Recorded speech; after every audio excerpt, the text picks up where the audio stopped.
You may have seen social media posts claiming there is dangerous people in your town, and multiple law enforcement agencies here in Iowa have addressed those posts and say they would let you know, not random people on the internet. Joining us now is Marion Police Officer Tom Dobbs. Thanks for being here today. Thank you for having me, Jackie. And those Facebook posts, they can be kind of alarming. They're warning about like people are serial killers, but they're all fake.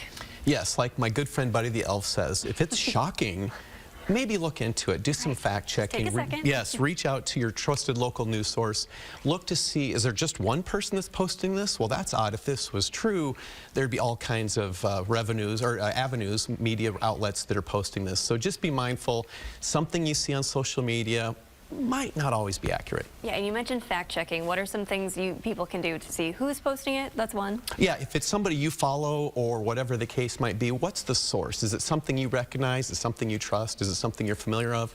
Or again, is that one-off entity that you've never heard of before and nobody else is saying a word? And again, being the public information officer for the police department, I have a really good relationship with our local media outlets, and if none of them are posting, and I know there's a lot of due diligence on their part before they post something or before they report on a news story, they want to make sure it's credible, accurate, and things of that regard. So if you see somebody X blank 123 at Gmail or whatever it's posting, it's like, huh. And again, some of these posts that you were mentioning, it just on face value, there would have been a news story somewhere. So just be mindful.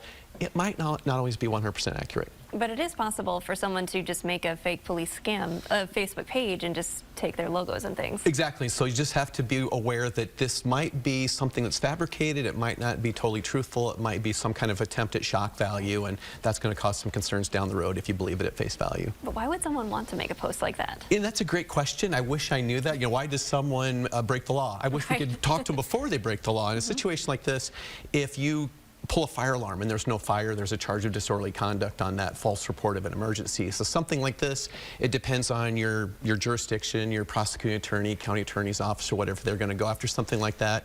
If it's a one-off, probably not. But if it's something that's generating a lot of concern for the public, they might look into that and try to get a stop to it. So just be mindful. When you post something, hopefully it's accurate, or there could be consequences. Because that can cause people to be distressed. Yeah, we don't want to freak people out. We want them to know that, hey, if there's something, your local law enforcement or news outlet's going to release that, somebody you've never heard of is posting it on a social media account that you're not quite certain is accurate or legit, try to get that confirmed before you respond to it.